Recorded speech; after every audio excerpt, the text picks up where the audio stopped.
First and foremost, I give all praises and glory and honor and thanks to the Almighty, the Holy One of our fathers, Abraham, Isaac, and Jacob, to the being. Today's topic is titled Israel Fulfilled, Genesis chapter 15, verse 13, in Canaan and in Egypt. I will start by reading the Brenton's Septuagint translation. So that is where I'll be reading from today. I'll read Genesis chapter 15, verse 13. And it was said to Abraham, Thou shalt surely know that thy seed shall be a sojourner in a land not their own, and they shall enslave them and afflict them and humble them 400 years. So this was what the Most High told Abraham. In Exodus chapter 12, verse 40,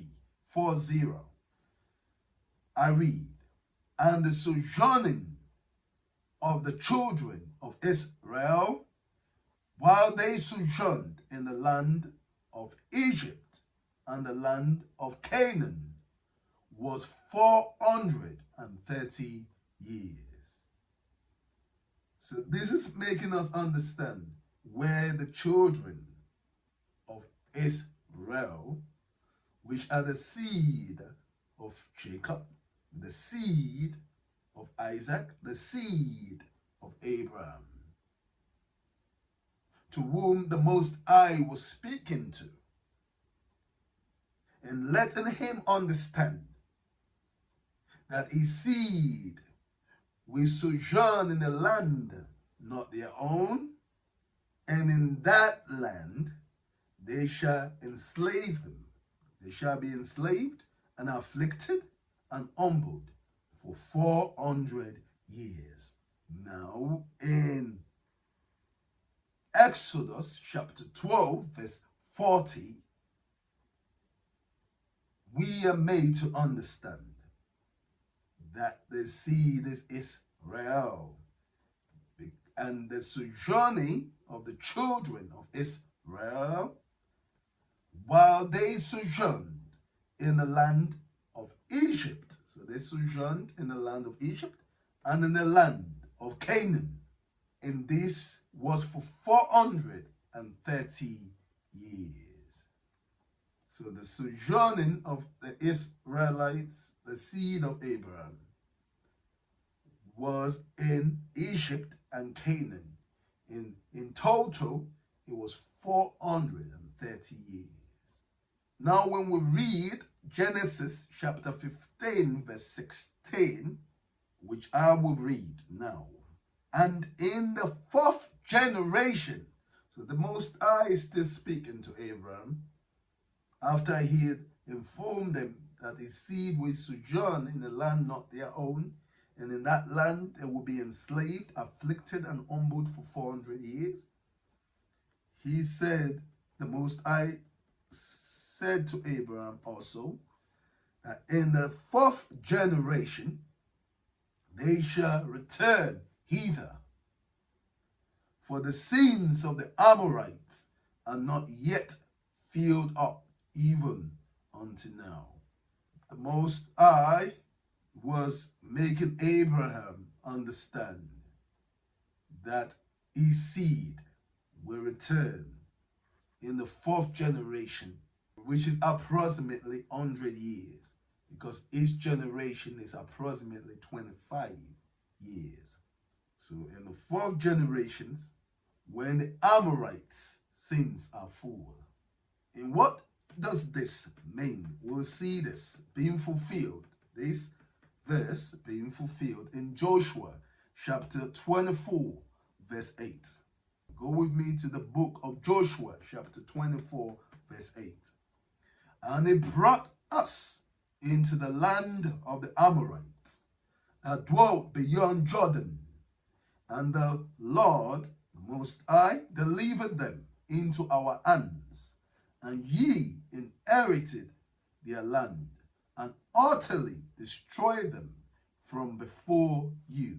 This is Joshua making his people understand that the Most High brought them into the land of the Amorites that dwell beyond Jordan, and the Most High delivered them into the hands, our hands, and ye inherited, that we the Israelites inherited their land, and utterly destroyed them from before us. Just as the Most High made Abraham understand in Genesis chapter 15 verse 16. So you could see the correlation between Genesis chapter 15 verse 13 and 16 and Exodus chapter 12 verse 40.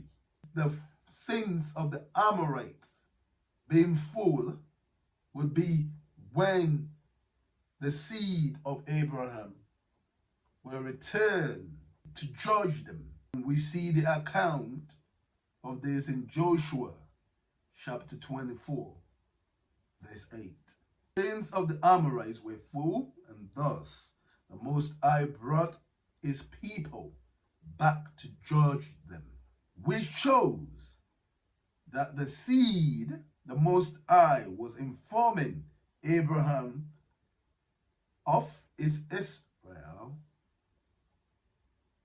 and those that are to return when the sins of the Amorites are full are the Israelites. In Genesis chapter 41 verse 46, it says, and Joseph was 30 years old when he stood before Pharaoh, king of Egypt. And Joseph went out from the presence of Pharaoh and went through all the land of Egypt. So we see that Joseph was 30 years old when he stood before Pharaoh, the king of Egypt. In verse 1 of the same chapter, Genesis chapter 41, it says that after 2 full years, Pharaoh had a dream, which was after Joseph's encounter with the chief baker and cupbearer in the prison, and after his encounter in Potiphar's home. We read about this in Genesis chapter 39. Please refer to this account in Genesis chapter 39 in your own time. Thus, it can be said that Joseph was approximately 27 years when he came into Egypt, because it's mentioned that Joseph was 30 years old when he stood before Pharaoh, the king of Egypt. But he was already in Egypt, though, before he encountered Pharaoh. So when he got to Egypt, he was in Potiphar's house. And after that, he was in prison when he encountered the chief baker and the cupbearer. And it was after that he stood before Pharaoh, the king of Egypt. That is where this estimate comes from, that he was approximately, we would say by estimate, 27 years old when he came into Egypt. Could have been younger than that, but from what we can read, or we just read, you can see that it should have approximately be 27 years when Joseph came into Egypt. Joseph rested or died when he was 110 years old.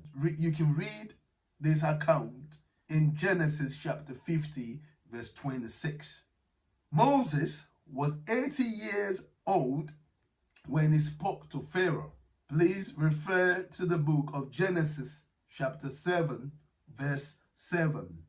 In Exodus chapter 6, we get the understanding that Moses was part of the third generation of the Israelites in Egypt. Thus, the gap from Joseph's death to the birth of Moses should be approximately 75 years. That is taken into account that each generation is 25 years. Thus, for Joseph, because Joseph died when he was 110 years, and he came into Egypt approximately 27 years. When you subtract that, Joseph was in Egypt for 83 years. And we already have 75 years, approximately 75 years gap from Joseph's death to the birth of Moses.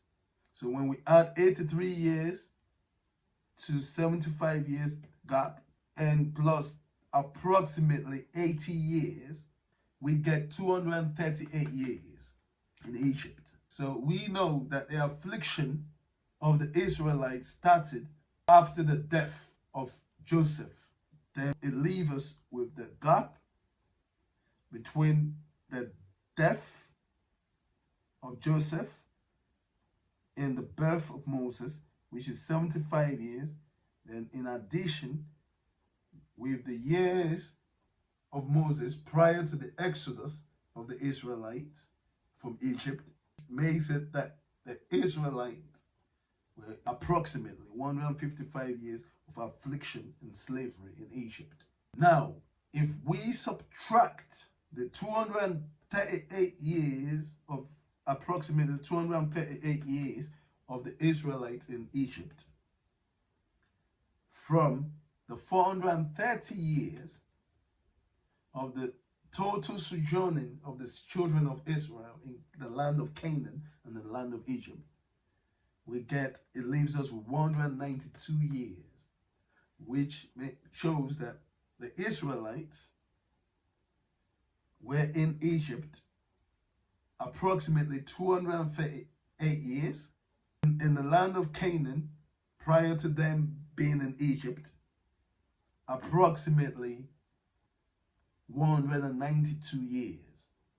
But we know in Egypt the afflictions and the enslavement of the children of Israel were just 155 years. We have evidence in Genesis chapter 34 that the Israelites were afflicted in the land of Canaan. You get this evidence in Genesis chapter 34. So this is where the sister of the 12 sons of Jacob, the daughter of Jacob, was raped. So it leaves me with the conclusion that the 400 years of the sojourning and the affliction and the enslavement altogether took place in the land of Canaan and in the land of Egypt. This was not fulfilled anywhere else but in the land of Canaan and in the land of Egypt.